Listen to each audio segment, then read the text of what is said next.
So hello, everyone. I hear it's hot where most people are. So I'm sorry if it's hot for everyone.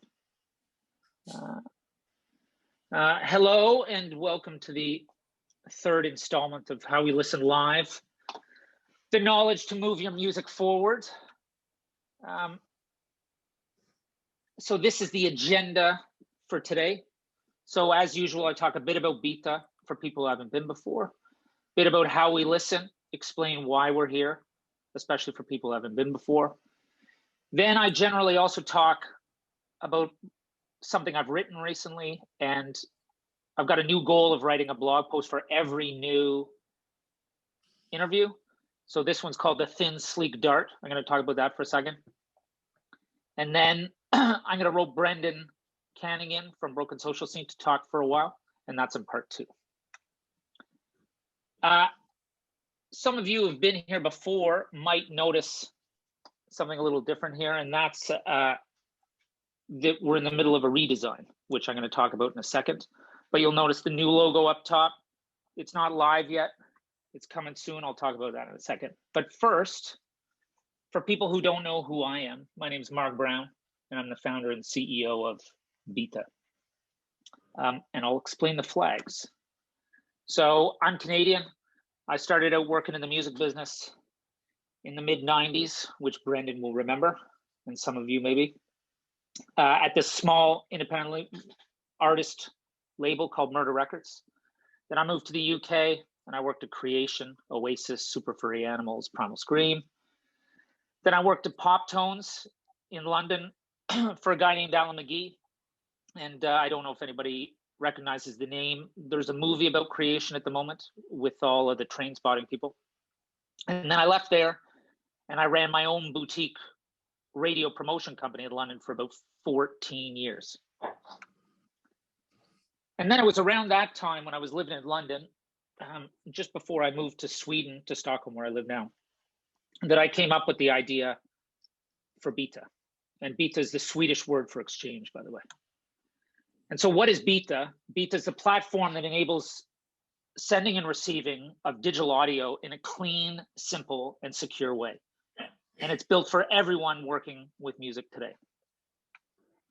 So what makes Byta unique? There are 3 things.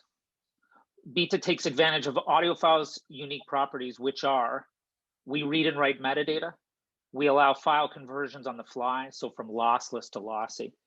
And we offer, unique to anyone else, super secure streaming, unrippable streams. So there you go, metadata, file formats, audio quality, streamability. So, but our ultimate goal is a bit bigger than that. And our goal is to provide artists and their teams with the tools and the knowledge to move their careers forward. So the key there, tools and knowledge. So how do we do that? Tool, Byta, send and receive digital audio. It's what everybody has to do. They need to get their music around. But 2, which I'm going to talk a bit more now, is how we listen, which is the knowledge part of our goal. So how we listen is a interview series. It started out of an interview series where we interview people about how they find, listen, and experience music. And that comes out of the fact that we got a bit frustrated that when we'd be reading the press, people would say, oh, well, people find out about music only via Spotify, or only via YouTube, or only via going to record stores. And we, having worked in music for years, know that that's not the case. So I'm just going to give you a couple examples of people who've done the interviews. This is our friend Ruby, who lives in Halifax in Canada. And she's explaining what a lot of people say. And that's: my frustrations are links and emails, or random private links that I have to go back and remember where they exist or how I receive them. Sometimes I'll forget and then I can't find it to listen to it again. And naturally, that's a super common problem. People get music all the time. They send and receive it. Can't remember where it went after a week. This would be considered a classic How We Listen interview. One of the first ones, Clotilda, who works at 480 in London. And she explains what comes up all the time with tons of people we talk to. And that's the idea that people still receive files because they want them. But then because people share music via platforms that don't read and write metadata, they get all these MP3s that are blank. So when you import them into iTunes, there's no information in them. And so that's a massive frustration for her. And this is a new one. This ran a couple weeks ago. Anya and the person she runs the company with, Chimes Agency. And I thought this was pretty interesting. So she says, I prefer to stream, don't really like to be sent files to download. And I enjoy listening to playlists. I still listen to albums too. One never replaced the other for me, which I thought was quite interesting. That there's a big argument that, oh, it's different today, but actually there's just more different ways to listen to music. And funny enough, Anya, it says that she lives in Poland. That's where her company started, but she actually lives in Stockholm because I've met her. So yes. So again, how we listen, like what are the big things that we want to get across with how we listen? Because it's expanded into a load of different things. It's interviews, I do these talks, or we do these talks. I do lots of workshops. And the big thing that we're always trying to explain to people is like algorithms are not your savior. Like you're not going to do one thing and everything is going to be great. You're not going to get on a playlist and suddenly quote unquote blow up. And that's what we're saying here, that, you know, being on the top of Spotify's Rap Caviar is not a solution. So Rap Caviar, I think, is still Spotify's most important playlist. So if you get your single track on top of that, you'll get a lot of streams, but it's not the only thing you need to really get going. So then what is How We Listen Live? Well, this is basically just a live version of those interviews, because we think it's important that there's a lot to learn from different people talking and interviewing them and learning how they've done things before. Because I think as a company, we really realize that the best way to figure out what to do for yourself is to talk to other people who've done stuff and figure out what's worked for them, what hasn't worked for them, and see if you can basically steal some ideas, because that's the way you do it. You need to assess other people's ideas, the way they did things, and then take from it what you think is best and apply it to the way, either the music you make or the way you want to go about working in the music ecosystem. So big key here, no one takes any money for these events. What we do instead is we donate a couple $100 to Maytree, which is a house for people who are feeling suicidal in London. It's super important to me. It's super important to us. So check it out, the link there below. I'm sure there's an organization like this in your area. It's good to know about it, and it's good to contribute if you can, yeah? So as I said, I write, well, I used to write a blog post quite often, and then I stopped. And as I said, I've committed to doing them monthly now. And so I write them under the name Biznomics. There's my site. You can access them there and on Byta.com. But the most recent one I wrote is called The Thin Sleek Dart. And I weirdly have been getting into skateboarding again. Not that I skateboard, but I love watching skating videos on Instagram for some reason. And I've been thinking a lot about like what it was like when I skateboarded and how it's insane how complex the tricks are. The tricks are sort of the same, but the fact that they're, how would you explain it? I feel, I write in this blog post that I feel they're quite ambitious, like they're crazy compared to what I remember 20, 25 years ago. And so I see a lot of parallels between music and tech. And I also see a lot of parallels between music and skateboarding. The idea that there are technical elements that have advanced, but that the speed of change, the fact that skateboarders can see other skateboarders and see how they do tricks via YouTube, via Insta, has created this environment where the ambition of what is possible moves even faster. So what people thought was possible 5 years ago is just changed rapidly. The bar gets higher and higher, faster and faster. And so how does this apply to music? This goes back to something I've talked about before, is this idea that like say 20 years ago, it was very difficult to get a record made and get it in the shops. That was the challenge. But now it's super easy to release a record. But the new problem is that it's hard to get noticed. So it's become much easier to get your music out there. So it's much easier to learn the basics of something, but it's much harder to master because not the competition, because music shouldn't be about competition, but the opportunity to get noticed and to get your music listened to is harder and harder and harder. So the other thing that's even more, I find it a bit scary, is the fact that if you succeed in getting something rolling, you can blow up very quickly and disappear even quicker than you used to. And I think that is the speed of the change of the way people move on to things quite quickly. Less attention to things. And this is the big effect, in much in the same way as skateboarding, that things are moving so quickly. And we see that in tech, we see it in so many different things. And music is no different. And, so if you get your foot in the door, if you get something going, the question rapidly becomes, okay, how am I going to keep doing what I'm doing? How do I, before there was a lot more time to develop as an artist. And this is hopefully what I'm going to talk about with Brendan, is the fact that how the hell do you end up having a career that's 20 or 30 years long? It seems impossible in this environment. But that Jamie should throw that post in the chat if anybody wants to read it. And then next month, we announced next month's events a month in advance. And this next one's awesome. It's going to be with Bruno from TuneCore. And he lives I think he lives in Rio. And then we've got sponsors up in Toronto. And then I won't even attempt to say the school, Musica and I'm sorry. My Portuguese is terrible. I've done a talk there before. They're down in Rio as well. They're our partners for that. I'm really looking forward to it. I love doing events where there's all people from all over the world, so that's going to be super fun. So Jamie will probably throw another link in there if you want to sign up for that. I'm really looking forward to this one.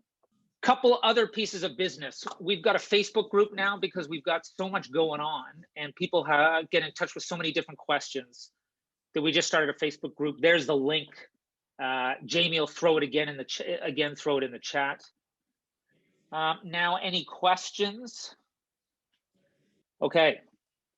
So Mode, where are you? Are you there? I'm right here. Yeah. Oh, hello. Hello. Hi, Mark. So everybody, I want to introduce Mode from Sled Island, who's one of our two partners for today. One of them is Broken Social Scene's label, Arts and Crafts in Toronto. But we want to dedicate all of the time with our partners to talking about Sled Island. So Mode, can you explain to everyone what Sled Island is, where you are, and what you all do? A little history, maybe? Sure, yeah. So Sled Island is a music and arts festival that takes place in Calgary, where I live and where I am today. It takes place the third weekend of June every year since 2007. I guess these days, things are different. Last year, we couldn't have a regular festival. This year, we couldn't have a regular festival, obviously, because we're primarily a venue-based. So yeah, indoors, no good right now. So we've been working on a bunch of things that unfortunately a lot of it hasn't been announced yet, so I can't say too much, but we've just really revealed recently that we're launching a project called Postcard from Sled Island that's going to take place all over the summer. And the idea with that is that so we obviously can do what we usually do. And so we've been talking with artists, local, national, international, during this pandemic, and we've sort of come up with ways for them to still get involved with Sled and for our audience to still get something entertaining. And so some of them are working on some little postcards that will take different forms that they will be sending to us and that we will be relaying to you.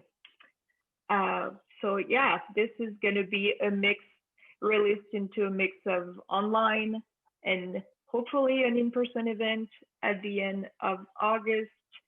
So yeah, keep an eye on our social media, sign up for our newsletter. There's going to be very frequent announcement all throughout July and August. Last week we did the edition number 2 of our mixtape exchange because last year was a big hit. So people can just sign up, tell us what kind of playlist they want someone to make for them, what kind of playlist they want to make for someone else. And then I have the pleasure and honor of pairing people together with their new mixtape pen pal, so to speak. So if you've signed up, you should receive your mixtape pen pal contact within a week. And so, yeah, that's just one example of the type of fun stuff we've been doing while we obviously can't be doing what we usually do. The other thing I think we should talk about, what are you ready for this segue, Brendan? So I'm ready. So one of the unique things I think about Sled Island is the fact that they have a curator every year. And so years ago, it was Spiral from Pavement. And I didn't think I'd be able to squeeze this in at the top of the conversation. But Brendan, did you not play that year? 2008.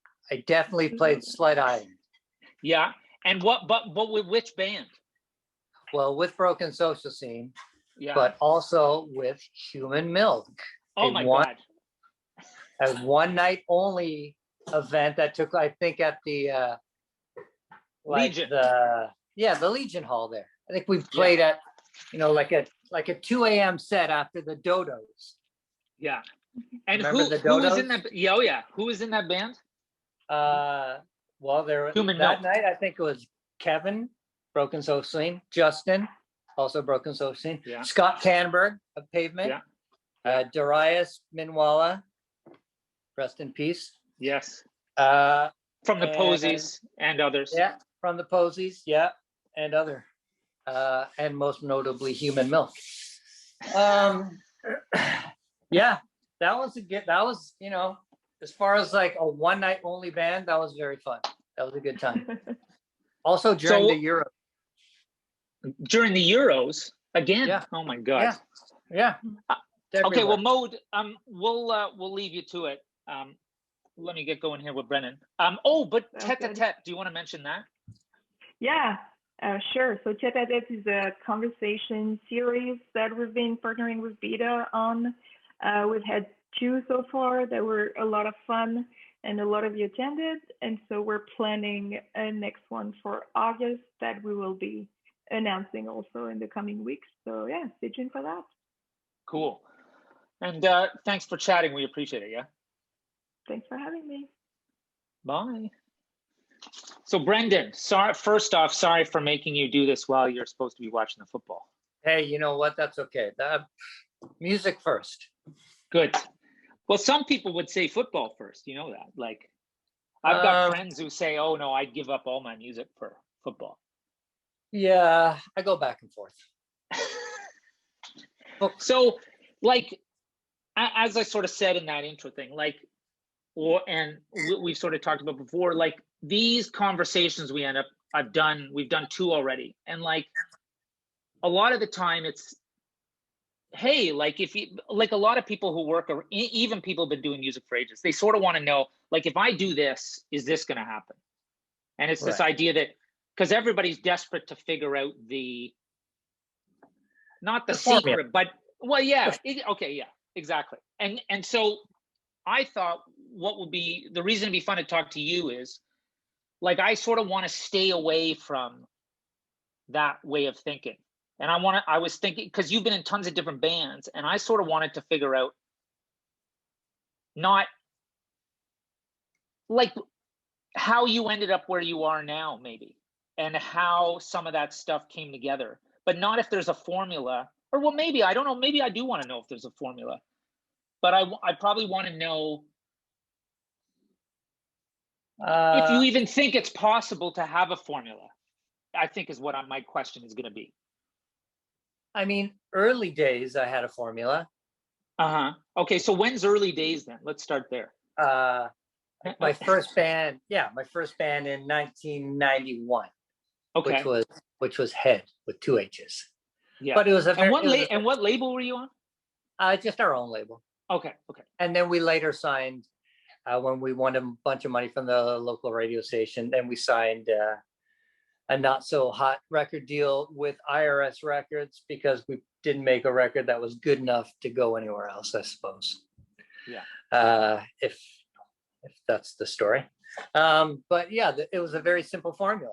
It's like book local gigs, put posters up, get your glue bucket out, try and get recording done, get your cassettes stamped, pick up Now Magazine every Thursday, bug Elliot Lefko to get on the opening bill for this show or that show. And this is all in Toronto, right? This is all Toronto. So it's all very Toronto-based formula. Like I'm not thinking anything globally other than we got to conquer locally before you can think globally. And was that but was that on purpose, or did you not know that anything existed outside of Southern Ontario or whatever? I think it was just an innate sense. Like, yeah, it's basic. You got to open up for the cool bands. You got to build up your own following, right? Yeah. And then you build up your following, and maybe that leads to, like, you all of a sudden you enter a radio station contest, and you start getting it was sort of back when you could get independent music without like a radio plugger, get your songs on the radio. You could do. I thought it would have been worse back then. No, there was a guy, the music director at CFNY, John Jones. Yeah, he would take calls, and I would say, "Oh, well, I think this could be a single," or and he said, "No, I think we'll go with this one," and he picked the single. Yeah. So I mean, to imagine that happening now with a radio station with however many watts, when there's radio, like I didn't know what a radio plugger was. It was just like, we need to get our songs out there. So it was a very simple formula. And then I bounced around to a few different bands, which I didn't have as much of a say in, but it's still kind of just staying in the game, as it were. But explain. So what happened with Head? It just fizzled out? Yeah, eventually. I mean, made one independent album, and it's sort of like I equate like the grunge rock era to sort of like the Bitcoin era. There was money to be made, and and it's insane that you could make money with being not that talented, but because you looked a certain way, you wore enough flannel or army shorts or long underwear under your army shorts, and just ridiculous outfits. It was possible that it could be done. Did you tour? Did you even tour the States? Because back then you couldn't no Canadian band could get arrested in the States, right? Yeah, you know what? We did, well, because we signed a US deal with IRS Records. Yeah. On the next album. Because the first one, it did when you could get your cassette at HMV, and you'd walk into HMV and there your music is front racked. So to imagine having like a large record store on the largest street in Toronto or Canada for that matter, and have all the independent music. It was really like a golden era in some ways of, for like a band like the Bare Naked Ladies, like had their leap off point like that, Yeah. But for us, because we weren't singing songs that were as, friendly for the common music listener, and our music is a grunge rock, you still can sell music. Yeah, we sold like 15,000 albums, which nowadays, if you're a band selling 15,000 albums, that seems like, wow, way to go. Yeah. Like, I remember seeing like Licky Lee sold like 20,000 records or something. I'm like, damn, that is sad. Yeah. Yeah. But everyone knows who Licky Lee is. But from your first band, and then all the next like 3 bands or something. Were they like, what was it? Spooky Reuben. Yeah. By Divine Right your band? No, that was Jose Contreras' band. Yeah. So why did you decide to not take a back, but like, why didn't you just start a new band yourself? Well, with Spooky, I was still in Head at the time, so I could do both. Yeah. And then I accidentally ended up in Len as well. So explain Len to people who don't know who they are. Len is the band who wrote the song "Steal My Sunshine." That you can, if you're in North America, you can hear it in Tropicana ads currently. Oh, right. But it was like it's the biggest song of my career also. Yeah. If you're going to gauge it in those kind of terms.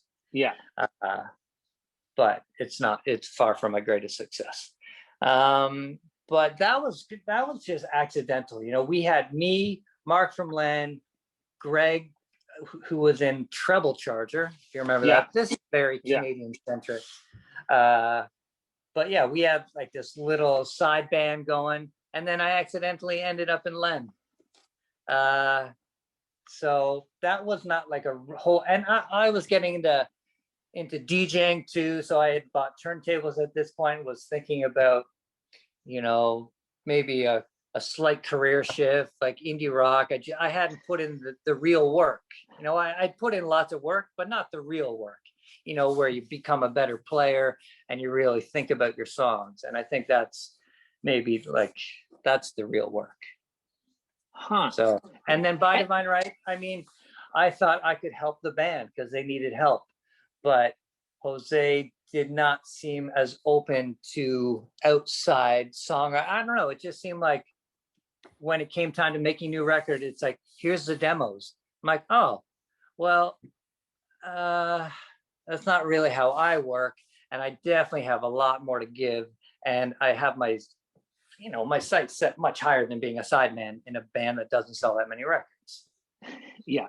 What the fuck? How am I gonna pay my mortgage if I can't? If I don't even have any songwriting? Yeah. So yeah, I guess that's how I sort of. Yeah, it was a very brief period because Head kind of ended in '97, but then by '99, Broken Social Scene had started, and I also had this other thing, Cookie Duster, which has kept going for years as well. That kind of happened around the same time as By Divine Right. Okay, so I thought Head was way earlier. So I've got and then explain all the Broken Social Scene stuff, because I don't even know how it started. So give me the sort of the lowdown. I had just heard Kevin, Drew, and Charles Spearin, and then whoever else they had in on the gag with their thing, which was like Emily Haynes and Jimmy Shaw and Evan Cranley and Amy Milan and Justin Peroff. And I heard their project called KC Accidental. And, right. And then it was me hearing that thinking, oh, you know, this is my vibe. I could slide into this, and I think I could make this work. Yeah. So I just called Kevin up a few times, and we started making when Do Make Say Think, that was Charles' band. When they went on tour, he left behind his Tascam 8-track reel-to-reel tape machine, and we recorded Feel Good Lost when he was away, basically. And that's the record before the record that everybody knows quite well. Yeah. Okay. Yeah, that was kind of like the blueprint, getting to know one another musically. Yeah. Yeah. And what happened with that? Did you have someone to release? Because so what year is this? This is, so you said 97, 98? No, 99 into 2000. So yeah, like say we started September, October, maybe like getting down to putting some music on tape. Yeah. And then Kevin was involved with this label called Noise Factory with his project KC Accidental. Yeah. So we released it originally on the label Noise Factory.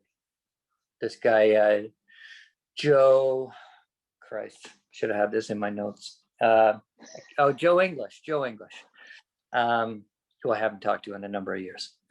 But that's kind of how that came about. And then we built a band, and then a band that would change into a different version of that band. And then the next time you rehearsed, it was a different version of the band again. Just the fluidity of members kind of coming in and out or traveling here or there. And you just have this collection of writers. So it's kind of like what artists do, like they do songwriter camps. I don't know if you've ever. Oh yeah. And you get a bunch. You're like, oh, we're gonna work with this person, or we're gonna work with this person. And I think the thing with our songwriter camps is that we're all very like-minded people and we're all in the same boat, relatively. But see, this is the one thing, because I don't really know how this works. Like, isn't that just the dumbest idea ever, to start a band with so many people? Like, isn't that just the worst idea ever? I would never recommend it. Just because when it comes to tour, yeah, it's crazy. But like the tour support, or like, how the hell did you do it? Well, we do early days. We do tours with Stars or Metric, and then or Feist or Jason Collette or Apostle of Hustle. So you tour with these bands as your support act, but they also comprise Broken Social. Okay. So you bump up the numbers. So when people say it's whoa, how many people are in your band? You can just say it's like, I don't know. Did you do a head count tonight? That's how many there are. Yeah. And that worked though? Like, that worked? It worked insofar that was just what it was. And then you get people calling, all of a sudden you're labeled Canadian supergroup.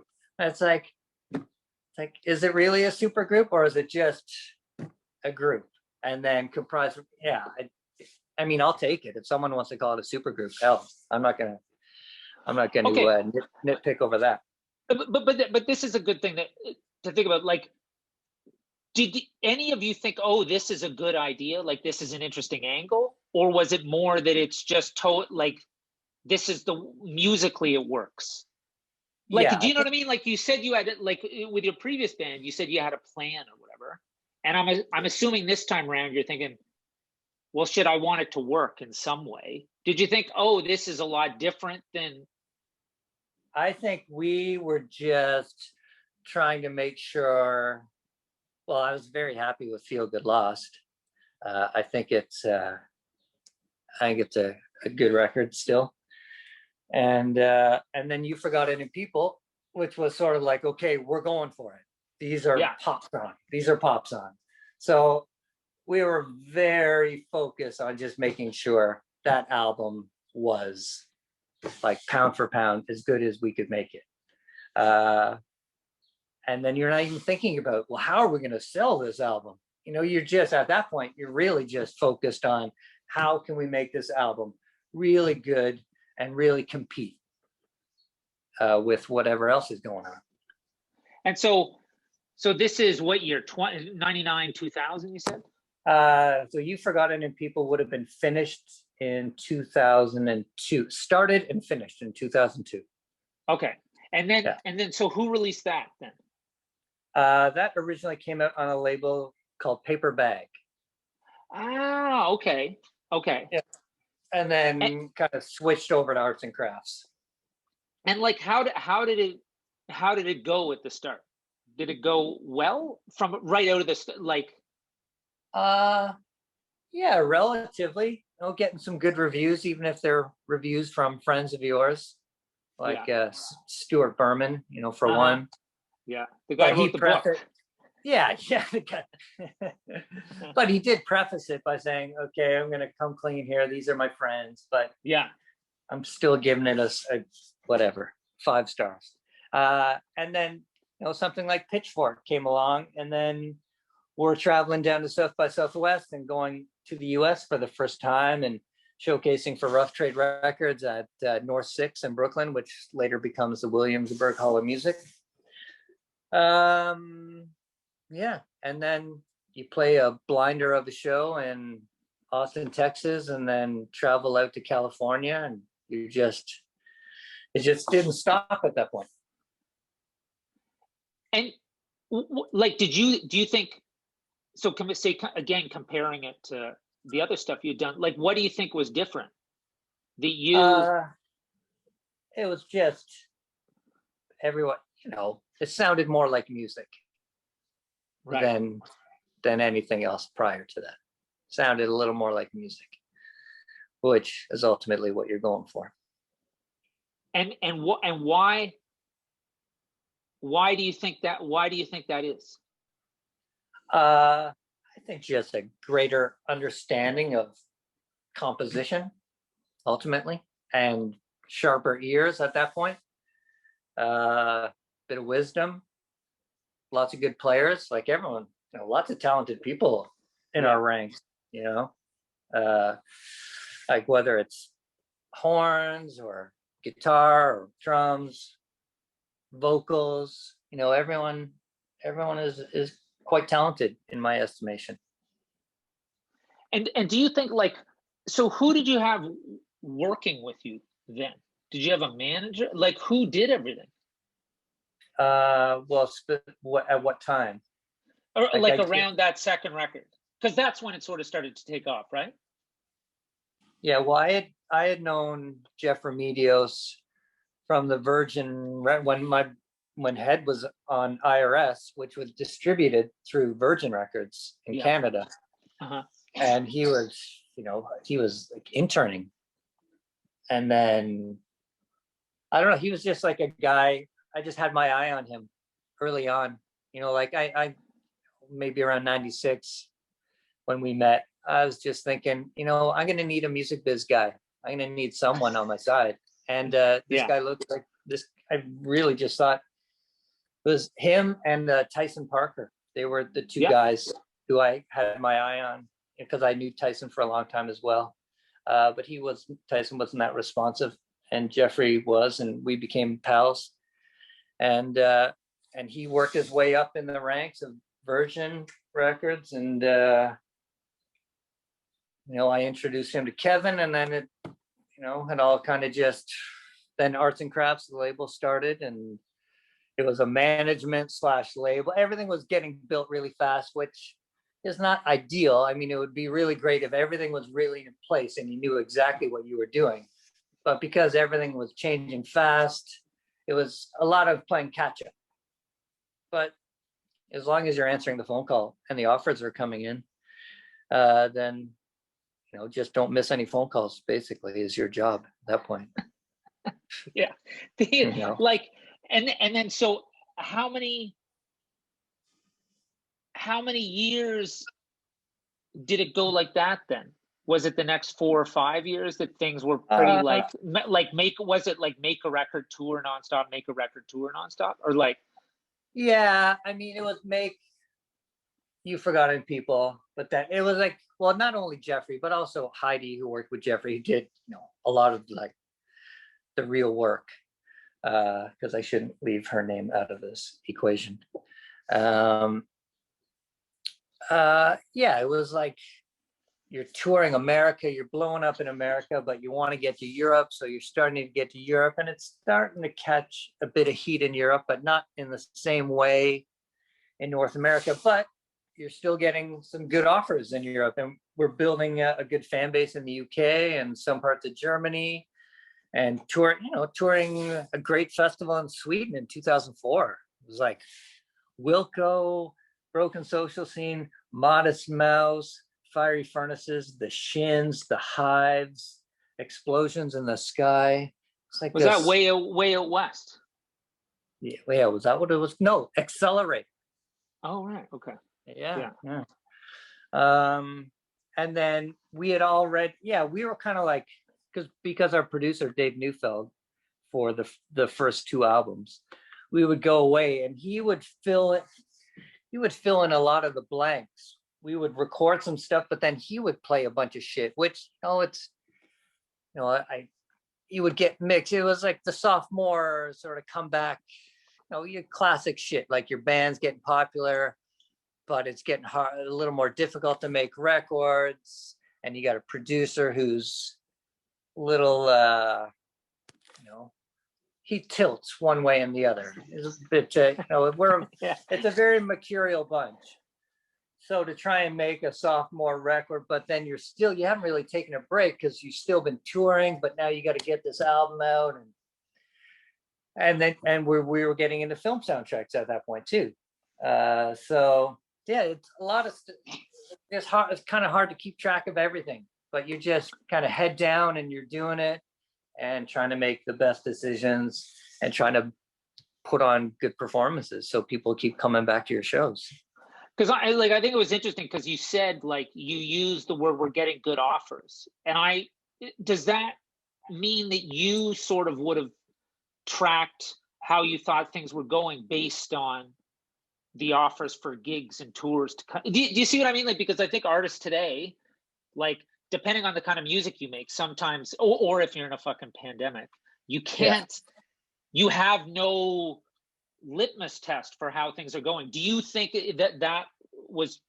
you think that's the same today? Like, that it's always been that way? As an artist, you think, okay, well, it's all about playing live, and I can see how things are going based on the gig I'm at and the crowd reaction?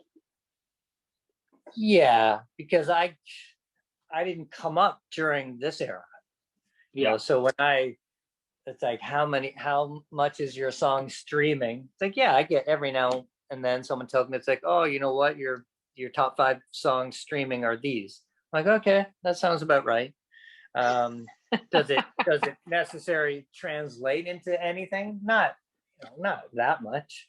I mean, it's good that they're getting some airplay, as it were. But yeah, I can only gauge from what I know. It's like, are you getting offers still? Are the festivals still giving you offers? How big is your name in print on the festival poster? All the regular things. It's like, oh damn, Sharon Van Etten, she's coming up. Okay, good for her. I look at an artist like her and like, how many albums in is she before she starts becoming more of a household name? Well, okay, let's think about that then. So like, if you started sort of, Broken Social Scene starts late 90s, and that first period is like, early 2000s. Yeah, but you know what I mean? You released a record, like, and so do you think you as a band, Broken Social Scene, a band, could do the same thing now? Like, would it be possible, knowing what the loose framework is now? Or was it not of a time, because I don't mean that musically, I just mean more that I think it feels very difficult to get things done. And you mentioned Sharon Von Etten or whatever, like, and that it's taken a while for her to get going. Do you think Broken Social Scene would have been able to do the same thing today with that 3-4 year run up to where it really started rolling? If you're putting out quality music, yeah, I think anything's possible. I mean, the first time I saw King Gizzard and the Lizard Wizard, it was at a 500, 600 capacity club. But the next time I saw them, they were doing 2 nights at a 1,200 capacity club in a different city. So I think, and there's a band who are releasing like so many albums. Like, I think they have like well over a dozen albums. They probably have 20 albums because they just amass so much material. I can't speak to anything but the one album I have, and it's not as good as their live show, but they're the best live band I've seen. Like, those guys are the OCs, as far as bands who can deliver a serious punch. So it works for bands like that. I don't know what their record sales are like, and some artists, maybe they're more licensable, so they get their songs placed in this show or that show. So like, tell me about the film thing then, because I forgot about that. So you're all releasing records, and then how did because you do some soundtrack stuff on the side now, right? Yeah, whenever it comes up. Yeah, but how did that come on the radar with Broken Social Scene? Well, the Canadian director Bruce McDonald, Kevin was talking with him a lot. He demoed the first time for this Juliette, is it Juliette Lewis? Is that the actress who was in Natural Born Killers and all that? Yeah. And then she was a musician too. Yeah. Oh yeah, that's right. Yeah, I remember like sitting with her at some festival somewhere, or because Justin knew her. Anyway, I can't. Or maybe it was on a ferry ride. Maybe their tour bus was near us. Yeah, that sounds more close to the truth. But anyway, I remember like Kevin demoed something for that film, which became I don't know. It was like a debacle. That project was a debacle, but then it led us to working on Bruce's next film, which was a film that starred Phil Collins' daughter, Jolie, called The Love Crimes of Gillian Guess. And that was about a woman on the West Coast who was a witness. I think that's how it goes. She was a witness to a double homicide, or anyway, she had an affair with the accused. Anyway, it's about, that was what the film was about. Straight to number one. And then, so we did that, but then after that, we did a film called Snowcake, which starred Sigourney Weaver as an autistic woman and Alan Rickman as a guy who's just released from prison. So I guess where there's a prison theme we're going on here. And I think we got that because the actress, I think Emily Hampshire is maybe her name. She really liked Anthems for a 17-year-old Girl, played it for the producers, and then this guy in Toronto, like film bigwig, air quotes, Neve Fitchman, approached us, and we went to the UK to work on this film soundtrack. But while we were over, the night before that, I got a VHS tape of Half Nelson, which is done by our friends in Brooklyn. They're Ryan Fleck and Anna Bowden. So that was our next film project, which was, while we were working on Snowcake, I was kind of telling the guys, this is cool, but trust me, Half Nelson is going to be the film for us. It's going to be great. And it was already scored kind of de facto because they had just used so many of our songs in the film as score. So when Ryan Fleck is in the bathroom smoking crack after the basketball game, one of our songs acts as score. And the song that acts as score was kind of written like with score in mind. So it was just kind of like hey, we scored your film 4 years ago, but here's the song now. So, okay, so explain that. Like, did you all sort of know that your music would lend itself to being used in that way? Or was it like, we like film and we want to work in that medium? Or like, do you see what I mean? Like, it's interesting that you say like, oh, we've written that song 4 years ago, but. Yeah, I mean, Kevin is a big film guy, and he wants to make his own films. I mean, I've executive produced a film. I don't want anything to do with it. But I mean, if someone wants me to, I'm great at cameos. I could cameo for you. But Kev was really into, like long drawn out things and like film score in the idea that it's going to be like for a film score. So I think with him and I together working on that way, it was just like a natural avenue for me to go down because we like so much similar music, and I like long languid pieces that don't necessarily move too much, but they move enough that it gives you a certain feeling. So yeah, it's just one of those things you You just make music because it sounds good to your ears, and it seems like an honest thing. So like back then, were a lot of people doing film music? Because someone, Jill Phi, in the chat, she's asked, what's the key in the modern age to getting noticed, like relative to music? So like I think a lot of people talk about sync, right? And Yeah, if I but remember, everyone. But 25 years ago, like doing sync and ads, you mentioned an ad, Tropicana or whatever. Like 25 years ago, it'd be suicide to do an ad. And so so much has changed now.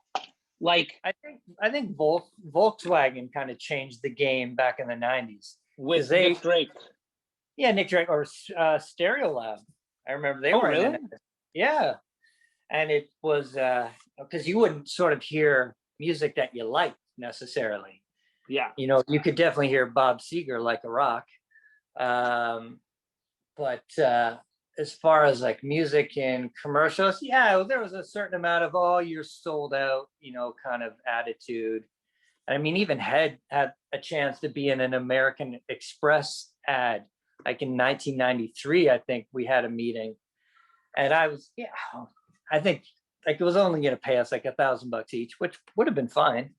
But there would have been a close up of the band. And I just remember saying, it's like, well, we just don't want to look stupid, you know? And she just said, the woman just said, okay, thank you for your time. I'm like, yeah, I guess I was being a little smug. But it seemed very much like, no, what are we going to appear in an American Express ad? Like that goes back to like Soul Asylum doing a tour, and it's sponsored by MasterCard, and there's a MasterCard banner behind them. So, you know, that was something in the 90s. But do you think like what do you think it is now? Because all this film stuff, like it seems like a big legitimate way in for a lot of people now that didn't exist before. Like the music you probably don't make as much money to get on an ad or get a sync or whatever, but it's the vehicle for starting in a way. Yeah, I would say whatever way you can get in, you know, take it. Because I mean, I've done, you know, we recently appeared, Broken Associate appeared in a Netflix show, and I won't say what it is, not that I, you know, care one way or the other, but I'm just saying 2 people so far have said, hey, we saw Broken in this show, but I don't think I'm going to get a 3rd phone call because there's just so much media out there. You know, I've sang on a Molson Canadian ad, but no one ever said anything. No one, because you know, there's so much media out there. You can slip through the cracks just so easily. So anyway, you can somehow get your foot in. I mean, it seems to me like it seems basically next to impossible these days. I don't want to get going. Yeah. You need, I think the thing with us is there was like 15, 16 people all kind of pushing that little rock up the hill, you know, like whatever that Fitzcarraldo film where they're trying to get that boat up the, you know that one? The Herzog No, but film? I can visualize. Yeah. Yeah, it's crazy film. I think I saw the documentary. I can't remember which one is which, but anyway, yeah, it's just insane. They're trying to get this boat, like this massive boat up this dirt hill. It's like, that's exactly what it's like. And if you have 15 to 16 people, and then some people on a label side helping you too, and then maybe you got like 20 or 20, and then maybe you got a distribution side. I mean, you need a lot. You need an army. You know, you can't unless you've just written the best songs in the world.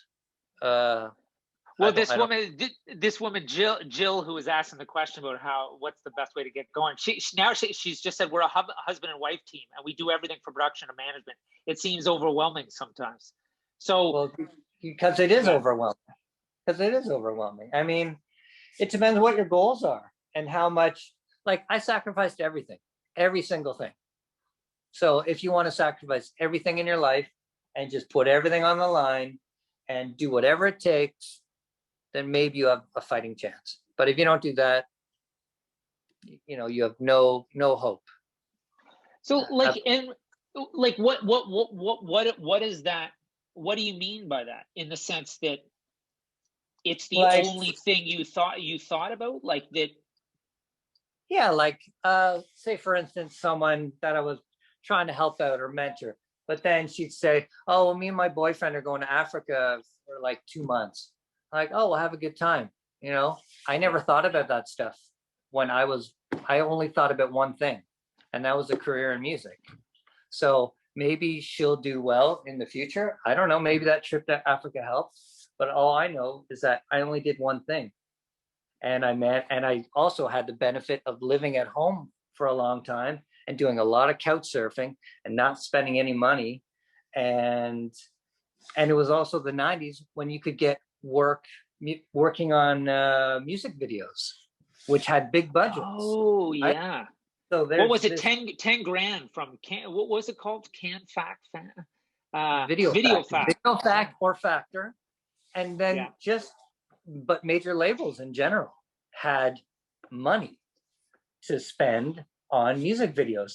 All kinds of bands, like small bands, big bands. Like I've worked on music videos at like $20,000 budget or $500,000 budget. But the fact is, it was a job where I didn't have to like do a Monday to Friday kind of job or work in a bar. I could work like 8 days, 10 days a month, make a few grand, cruise that way.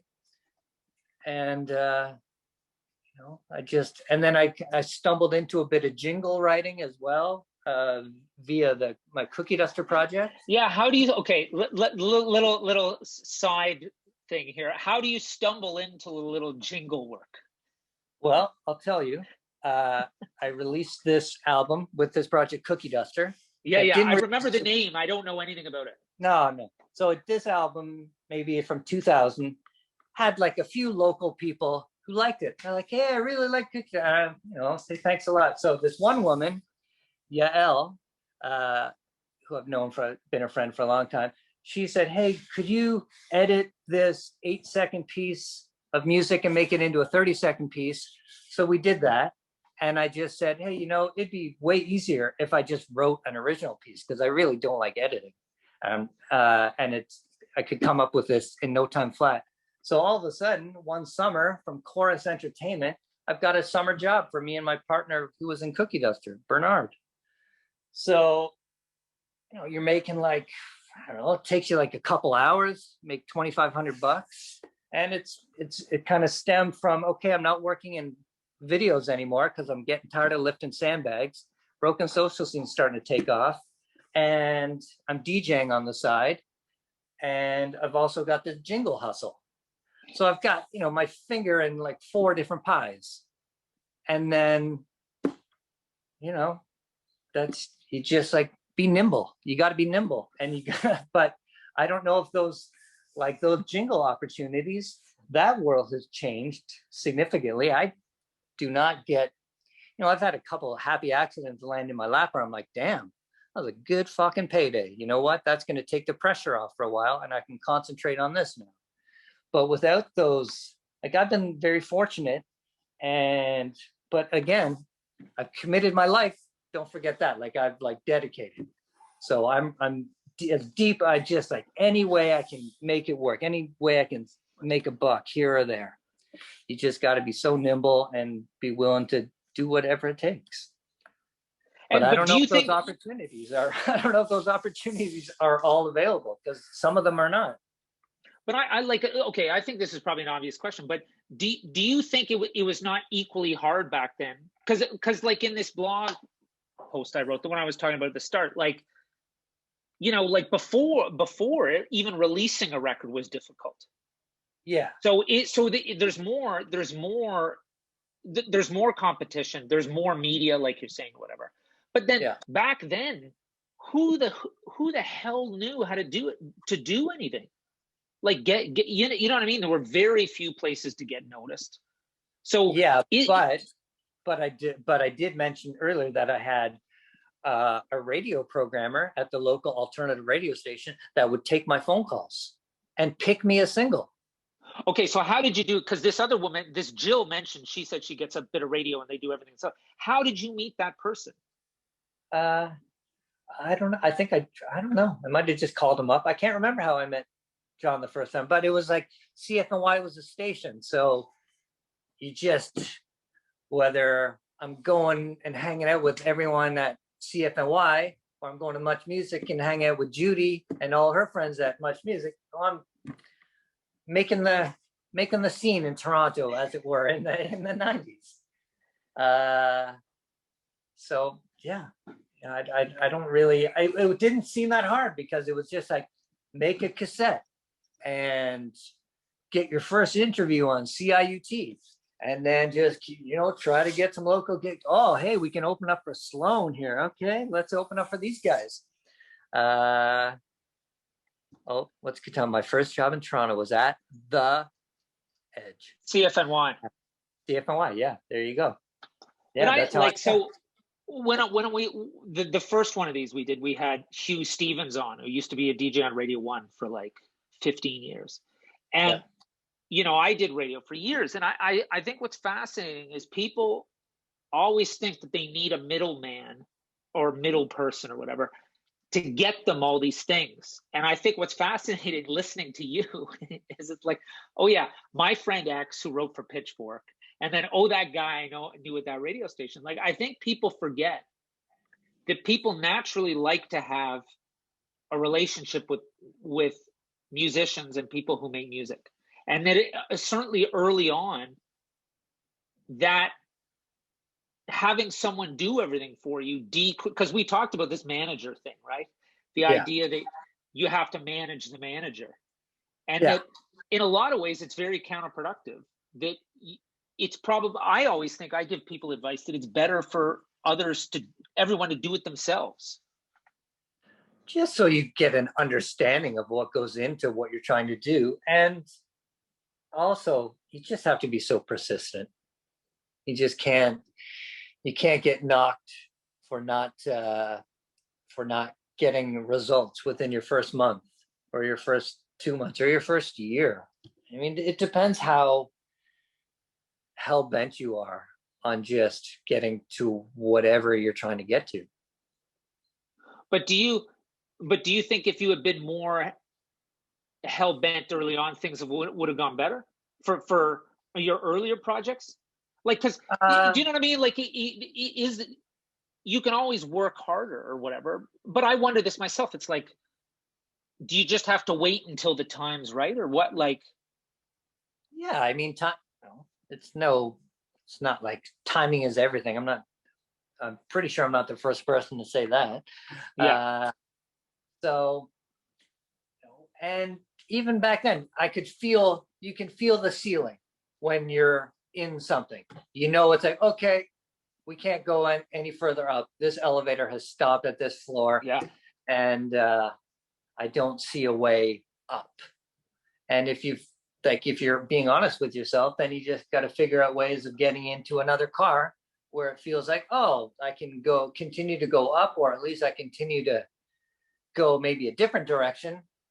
Maybe, lateral moves are not the worst thing. I mean, fuck, like I thought I was going to become a deep house DJ. I thought like DJing at 5 o'clock in the morning was like a great idea at one point.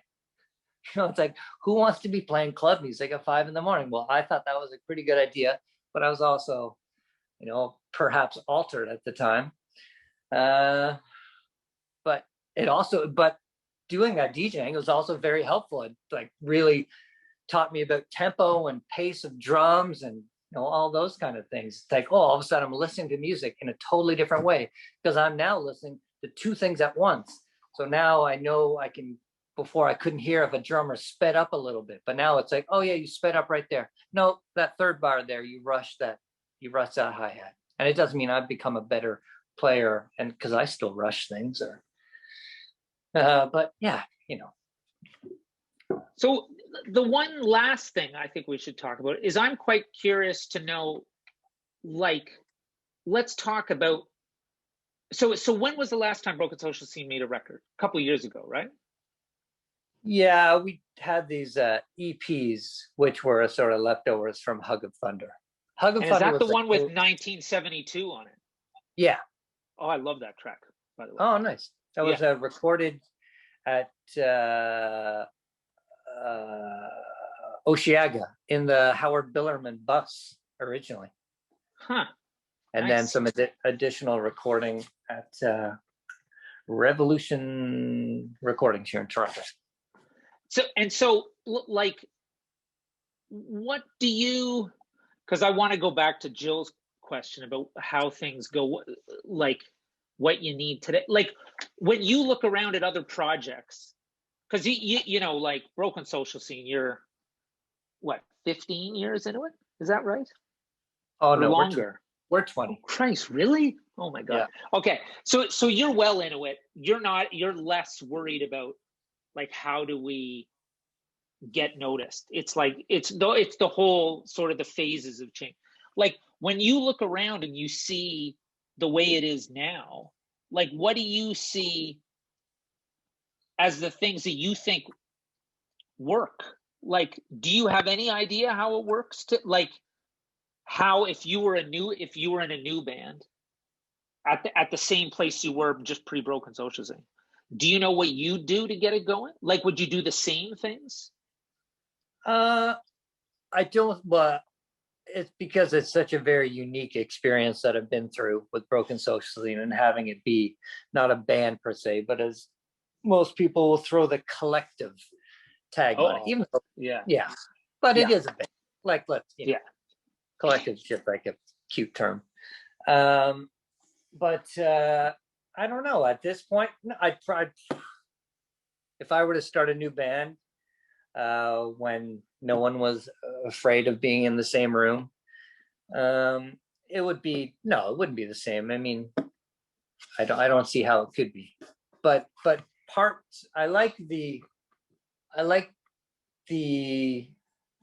ability to be inclusive for other people. So it's not such a, as you look at, like, say, a Joni Mitchell record from the 70s and see how many different people are coming in and playing on those albums. Like there's a lot of people on a lot of records. I have so many records where it's like, look at all the guests that are on it. It's like 20 guests. Like no one's calling their albums collectives, but and then like most hip hop records are like that these days. Yeah, you know what I mean? Like every track has got 10 different people. Like, yeah, it's like J-Rock produced that track, and Madlib produced that track, and Dilla produced that track, and whatever. But do you see what do you see anything that you think like really works today that you're like, oh fuck, I wish it was like that when I was around, like when I was trying to figure out how to make things work? Like, do you think do certain things seem easier, or no? I mean, bands, there was no Spotify, but I mean, like, I don't know if that Spotify is necessarily a good thing or a bad thing. I mean, it's here; it's not the worst thing. But I don't subscribe to it because I'm quite happy listening to my local college radio station, and I like a variety of programs. But did you, like, okay, if you think back to Broken Social Scene, did you get to go to everywhere you wanted to go to? As far as, like, did you find it easy to get your records released? Because one of the biggest advantages of Spotify or any of those platforms is you can actually reach people in other territories. Because I remember what it was like in the mid-90s, trying to get distribution for certain records in certain territories was nearly impossible. Yeah, I mean, I've definitely traveled the globe, so didn't get to go to Iceland. But other than that, I saw lots of places where our albums were sold and could sell close to 2,000 tickets in Singapore, and another 1,500 in Taipei. 1,500. Wow, really? Yeah. Huh.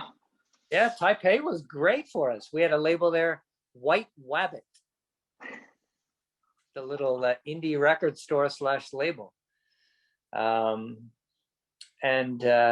Singapore, they had this festival. It was like a kind of a jazz festival. I don't know how we snuck in there, but But anyway, yeah, you're playing like the Massey Hall in Singapore, and people are flying in from Kuala Lumpur and wherever else to come see you play, or from Philippines. So yeah, been very fortunate. Got to go to Australia, New Zealand multiple times, and got to go to Europe countless times, South America. So, and the music traveled. Music traveled without Spotify. And I think like, I actually I think we should stop there, because I think that's the key point, because you spend so much time, like, again, like I was saying at the start, like you spend all this time, people go, oh, well, things are more accessible or whatever, blah, blah, blah. And you basically just said, well, no, like through the traditional sense, you could release a record in Singapore on a small label, blah, blah, blah, blah, and you get to go there. And it doesn't necessarily, because I think there's so much, like there's always such a dim view of the way it was previously. And I think it's fascinating that things, like you just said, still traveled without the internet in the same sure did. They sure did. And I think it's very easy to forget that. And I think it's like, I would have never have guessed that you went there to play those shows, or that you had a label. Like that you had a label is insane. Yeah. I mean, look at Metallica. There's an example. They were underground. They were an underground band who were playing hockey arenas by the mid to later 80s. Yeah. Without any internet. But there was a scene. As long as there's a scene, the music will travel. The Grateful Dead did just fine without the internet, They had their own. Go on, sorry. No, I just mean, like, look at how the Dead's music traveled. Like, what kind of business plan is that? Their business plan is incredible. Their fans are doing all the work. Yeah. Trading tapes. Yeah, Does anybody trade tapes anymore? Maybe, but not to that level. I mean, come on, Grateful Dead with their leader, Dead, sell out 3 nights at Soldier Field in Chicago. It's 180,000 tickets. That's fucking incredible. Still. Crazy. Yeah. That's the best business model of all time. Grateful Dead. Start a jam band. Let's start a jam band. You will start a jam band. You will not fail. You will not fail if you're good. Yeah. There's a scene. 19543 has said, trading is called making a playlist. Yeah. Which is true. Which is true. Yeah. Really. Yeah. Very true. Very true. I've made a few playlists. Indeed. Well, look, thanks a lot. Have you missed? Have I successfully kept you away from the football the whole time? Is it just started? No, it's on in the background. I can hear it.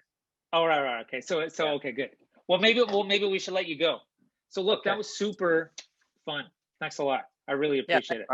Yeah. And sorry for taking up your time during the football. Yeah. Yeah. Okay. I can watch the repeat. Yeah, exactly. All right, cool. Well, look, thanks a lot, man. All right, cool. Next one. Okay, thanks everybody for coming. Yeah. Yeah. Bye. Bye. Bye.